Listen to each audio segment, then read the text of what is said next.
So excited. Our panel today for Femme Friday, we have the host of Biting Commentary, Lauren Ashcraft. She ran for New York's 12th Congressional District in 2020, and she is a board member for Women's March Alliance and a comedian as well. Just gotta add that. And Akela Lacey is here joining. She is a politics reporter at The Intercept, has a piece out, it was like a little over a week ago. But Akela, you wrote a piece with your colleagues about a West Virginia Democrat storming the Capitol on January 6th. And I just wanted to start off with that because how did you discover this? Yeah, so not to burst the bubble, but the guys who did this video, Nick and his partner, they are the ones who found this person and did the whole video. I sort of came in at the very end to help write a piece to go with it, so I'm not going to take credit for it. But they are based in Morgantown, or one of them is based in Morgantown, and he works for Report for America and this project called 100 Days in Appalachia, and they have been based there. So that's sort of how they came across this story. And this guy had been a character sort of in the town for a while, so people knew about him. And then it came out that he had been at the Capitol and one of the people that was identified there. So yeah, they did all the work. I can't really speak too much to it, but it's a great story, and I definitely encourage people to watch the video. It's awesome. Yeah. So it's interesting you say this, and Lauren, there have been a few stories in New York. You're based in New York, Lauren, as well. There was a guy I know who was like a Democratic Party activist in Brooklyn who stormed the Capitol. And I don't know if he's been apprehended. I don't know if he's just questioned or investigated. But I think this is what we're starting to see is, we just had a conversation, or whatever you want to call it, with Scotty Nels Hughes, who was notably part of Trump's campaign in 2016, but does denounce a lot of the Trump administration after leaving the campaign, and simultaneously what happened at the Capitol. But she was very quick to distract away and make it sound like it was this very small group of people, that there were millions of people who showed up and faith leaders, et cetera, who what were they showing up to do? They were denouncing the election. Like, that's why they were there on the Capitol. But she makes it sound like it's this small group, right?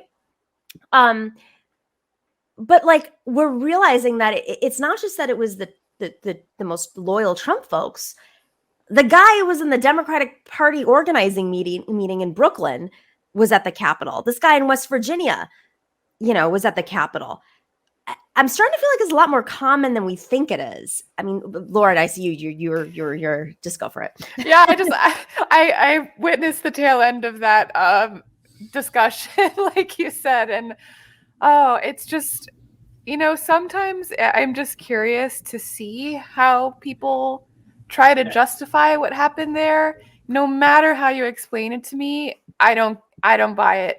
Like, saying that it was a small group of rowdy people, like, who wanted to murder Mike Pence? Right? Like lynching Mike Pence, literally. They had a noose outside for him. Right, and then equating it to the Women's March, which, by the way, I was involved in the New York one. Not a single murder attempt there. Not a single attempt of lynching somebody. I'm lost. Is that our standard right now? I guess that's the standard that this group of people wants to set. I guess I'm pretty fucking awesome then, because I have never attempted to murder anyone. And that makes me perfect. Yes. Well, what really,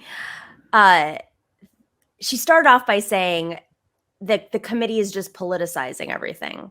And I'm like, yes, there was an event that tried to steal the election away from the president-elect, created and led by the leader of the party on the other side. Like, of course it's political, but they're using all of these excuses to distract away. Oh, what about the riots with George Floyd? Their terms, not ours. Then Antifa in Portland. She threw everything out there. And I was like, yes. And the only people who were murdered by the far right. Yep. Charlottesburg, whatever. The problem is, I think, though, is this, even though these arguments aren't working on us, they're working in spaces. And to go back to Akela's piece covering this video, it's spilling over even to folks that in New York, the guy who's part of the Democratic Party organizing, who went there. I don't know what happened, how he was radicalized, or the Democrat in West Virginia, which seems a little bit, more of a, there's some reason and understanding as to how that could have happened. But I do feel like it's happening more and more, even though these arguments are not very logical. Okay, like you're covering this, like, where does this, where are we missing it? Like, where are folks being radicalized that we're not seeing?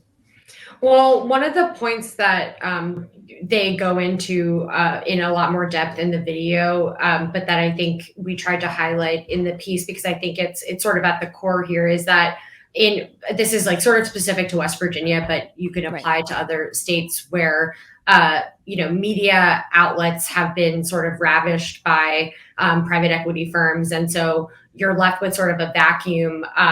And also this, in particularly in West Virginia, this phenomenon sort of coinciding with the disintegration of labor unions that sort of used to be a tether for people in the working class to the Democratic Party. And so with that sort of vacuum, in addition to, there's sort of louder, bullhorns coming from conservative media that get people's attention and sort of replace that method of communication.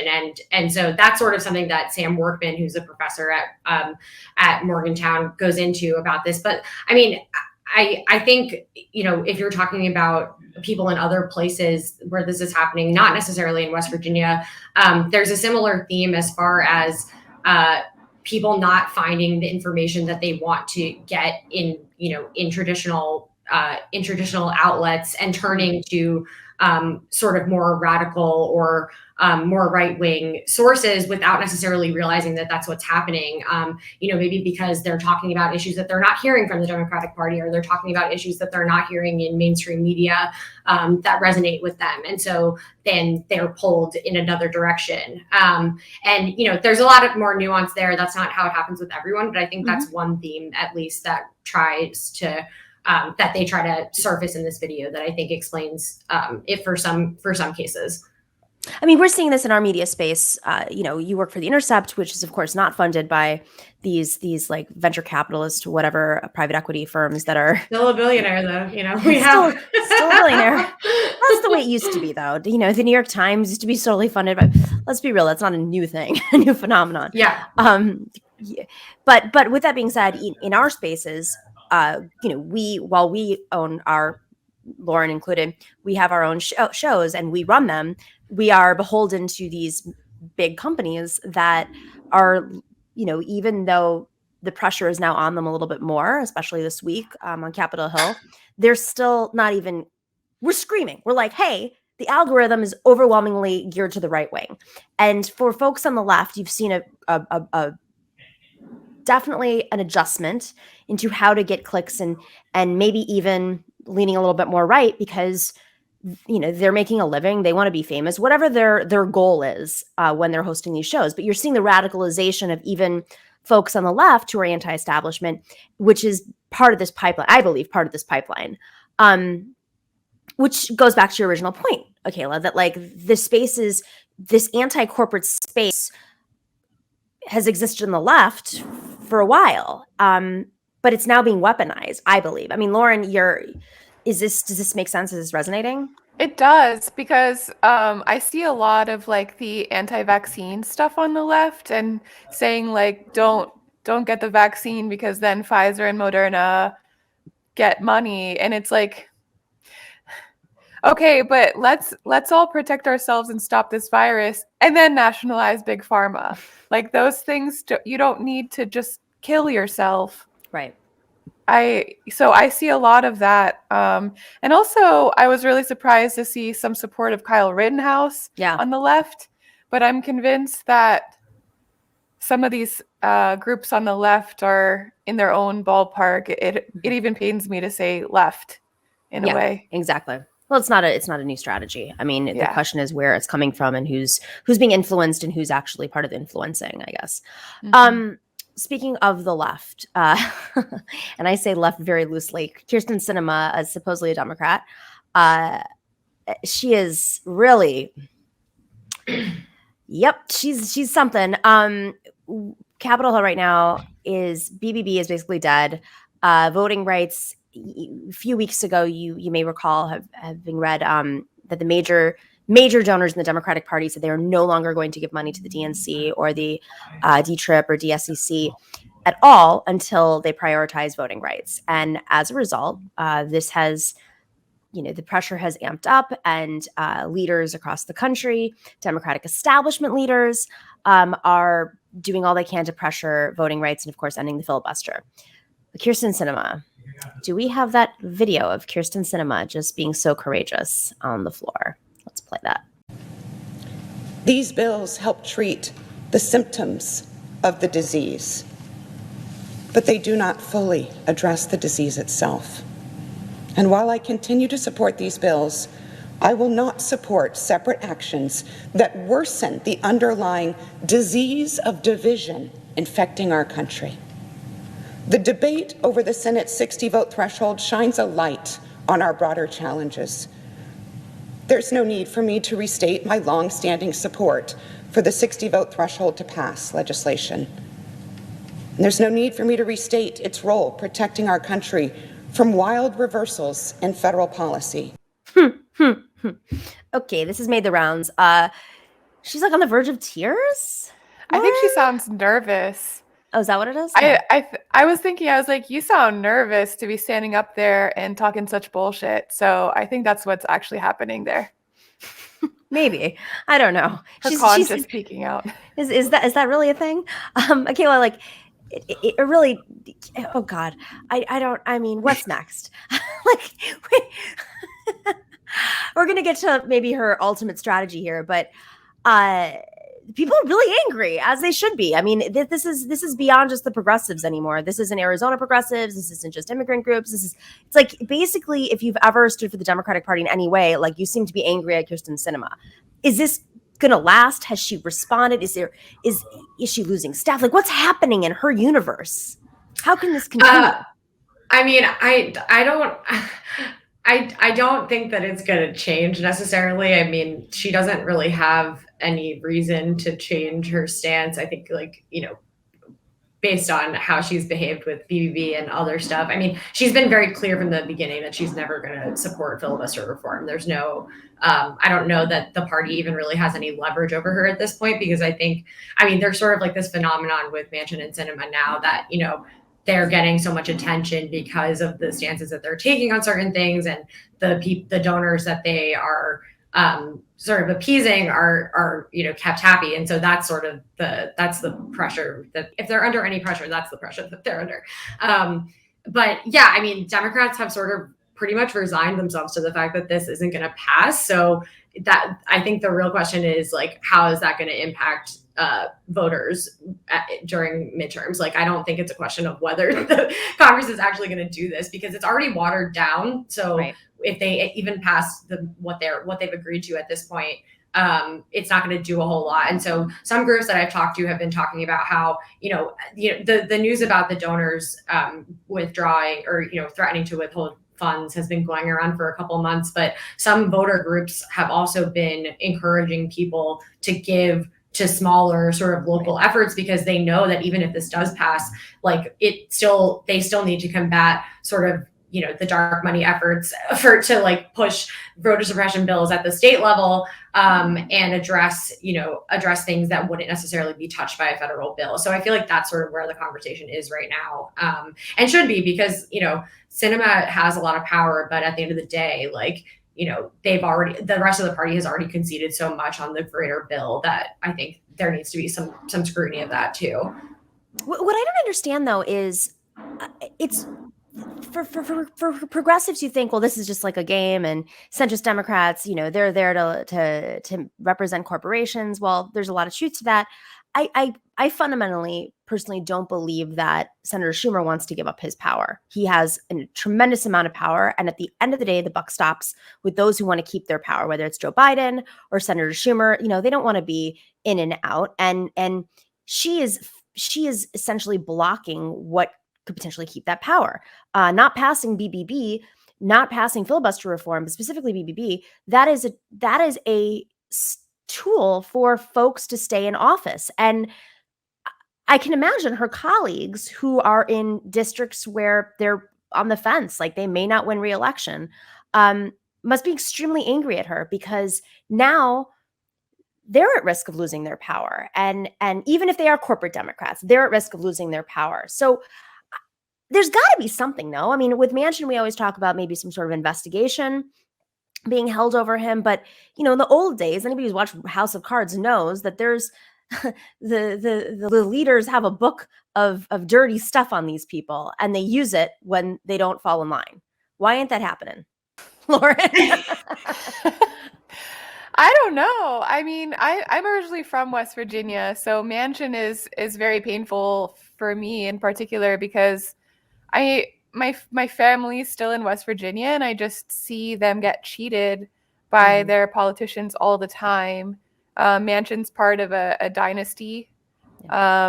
His daughter is profiting off of, pharmaceutical companies, and we're just kind of the victims of this family that won't seem to go away. So I don't know. I mean, I supported Paula Jean when she ran. I think the sad thing is, like, West Virginia, and I'm sure, Akela, you can speak much more eloquently to this, but there's so many ways in which West Virginians are kept from the facts, kept from being able to think about anything else other than just getting some sort of meal on their table. And they're just in survival mode. And so whenever it comes to voting day, there's a vote for the name they recognize, which is Joe Manchin. And they're just victims of this terrible political process. I don't know how to get this guy out of power. I think investigating him is good. What confuses me, though, is, okay, so clearly these are two lawmakers who are not potentially not concerned with re-election, or they just know that they're going to get reelected, or I don't know about Sinema's case, but that's not what they're responding to, Akela. Like, is there any sense that the Democrats in leadership are pulling out their toolkit and trying anything other than giving up? I mean, it seems like there's still sort of, closed door meetings happening, which is, not necessarily news. I mean, that's just how these things go. I'm sure they're still having conversations, but, I do think I would love to read a story about sort of if there's any, like, substantive tension brewing between Schumer and Sinema at this point. But I think, I don't know. I mean, there was a call. This is sort of on the House side, but like there was a call the other day with the CPC and like the Tri-Caucus like consortium, and they basically were asked, what is the point of doing this if it's not going to pass? And Pramila Jayapal said that Republicans haven't been forced to explain why they would take this sort of position on voting rights now. And so I don't know if that's sort of, if they're banking on that. Like, that's obviously just coming from the House side, but I don't know if there's any sort of connection to that. If there's sort of any like reality to that being part of what they want to happen by, forcing Sinema to come out and like, make the case for why she doesn't want to be supporting this right now and hoping that will backfire. I feel like that's not necessarily like a smart move, but I don't know. I would be speculating, like, if I said, they're definitely gonna, pull out the dirt on her. But I think, there's sort of like a sense, I think, at least in recent months, that, rather than sort of coming in with a blunt hammer, like they think that they can either negotiate their way out of it, or, that eventually the villain will fall on their face. And, unfortunately, they keep being proven wrong on both of those points. So there's getting into the mindset of these folks and what's going to move them has been a big part of this last, year or so, of their threats and their temper tantrums. But Amy Siskind, who she's an author and she's an activist, and she used to be a Republican, and she's a Democrat now, and she's angry at Kirsten Sinema. She tweeted something out yesterday, I believe, And this is the last part, but we're going to go back up to the beginning because I think this is really important to read the whole thing. Let's do the last part real quick. Let me just read the last. I want to start with the end and then go back up. Sorry, guys. Okay, so she has a friend who she'll talk about in a second, believes that Sinema believes MAGA elected officials reject partisanship when they are given a chance of her over Trump. Yes, the land of magical thinking. But here we are, folks. Now let's scroll back up to the beginning so we can tell the story because it's about the mindset of Sinema. What's actually going on here? Okay. This is a thread on Sinema. Sinema's behavior has made no common sense to me. Surely she knows, too, that she would lose in the 2024 Democratic primary. Why would she do it? I have info from an inside source who lives in Arizona and has a direct connection. With his permission, I am sharing. Okay. Let's do this. Can you zoom in a little bit? Yeah, thank you. First, and this likely isn't breaking news to anyone, Sinema has a highly overinflated ego. She believes since she's been able to work her way up and accumulate so many academic degrees in a short time, she is a true superstar, head and shoulders above intellectually. To Sinema, as many of us suspected, her term in the U.S. Senate, she believes, is just a stopping ground for her next step. She doesn't assume she will need to be reelected. This is something I imagined, but I assumed she would be a consultant or something of that variety. And I've always felt, just throwing that in there, that, you don't have to be a senator to be a consultant. That's not, you don't have to go through all this to get that. But nope, I was wrong. This isn't what Sinema believes will be her next step. With her inflated ego and small circle of friends, many of whom she has alienated and lost, not pushing back, she has been living in an echo chamber. The big money corporate donors are happy to feed this. There's just a couple more tweets. Sinema believes she will be running for president in 2024, I am told. This self-styled bipartisanship she believes she speaks for will be her brand to run as the candidate in the middle, not far left or far right. She has convinced herself this is her calling, and she has it. And then the last one is, and you can see why having alienated so many close to her and believing she's smarter than everyone else in DC and beyond, and with the corporate donors feeding this too, while she toes the line, this misguided fantasy can be her view. This, I am told, is what's happening. Now, granted, this is rumor and speculation, but I want to talk about this theory because that could be a path. I mean, we've seen crazier things happen. That seems to be very much like a no labels approach. Maybe not officially, but they're center ground. What do you do with that? I mean, Lauren, is there? Where do you go from there? I actually, that was an interesting thread to read through because I used to think that she wanted to be like a lobbyist or something afterwards, but it didn't quite make sense because she could have just done that, like you said. My brain never took me to her running for president ever because everyone hates her, but ego is blinding, so I really don't know. I'm speechless. If she runs for president, that will be the funniest thing I've ever heard. Well, I think what's interesting is that would, I assume, be in a Democratic primary, a crowded Democratic primary. I mean, head to head with Joe Biden, she's not going to win, but in a crowded primary, maybe that's her pathway. Kayla, have you heard other people make these remarks, or is this new? I mean, I think sort of people's minds usually, when you see sort of like a character like Sinema, your mind kind of goes to, yeah, like they probably want to run for president at some point. I think it is also kind of common knowledge that like all she cares about is what her donors are saying, and like that they're sort of, they're sort of a self-perpetuating cycle there as far as like molding her positions. But yeah, I mean, I think, it's interesting that the sort of logic that they take as far as like she doesn't care about being reelected in 2024 is that she wants to run for president because why would, if what you're doing now wouldn't get you reelected statewide, why would it get you elected nationally? So the alternative point that, or like what I've heard people think is like, people are not going to, by the time it's time for her to be up for reelection, that people will have forgotten about this and moved on to something else. And she might, pivot a little bit more, which honestly is believable to me because people have sort of like a short memory and, we're going to be onto something completely different at that point in time. So I actually don't know that it will. I don't know that what she's doing right now will hurt her reelection chances so much. But if other groups don't necessarily capitalize on reminding people, that this is who she is. But I can't predict the future. But that's sort of what my read on it is. And that's a big bet. I mean, the truth is we're still fighting fights from like 6 years ago. On one hand, yes, people forget very quickly, but people are angry, and that's only 2 years away, which really means it's only 1 year away until that election. It's the presidential election is coming up next year, November. By mid-November, we're going to be talking about the presidential election, just so everybody knows, and that means we're going to be talking about her election. So I don't know how anyone would forget like this little ditty.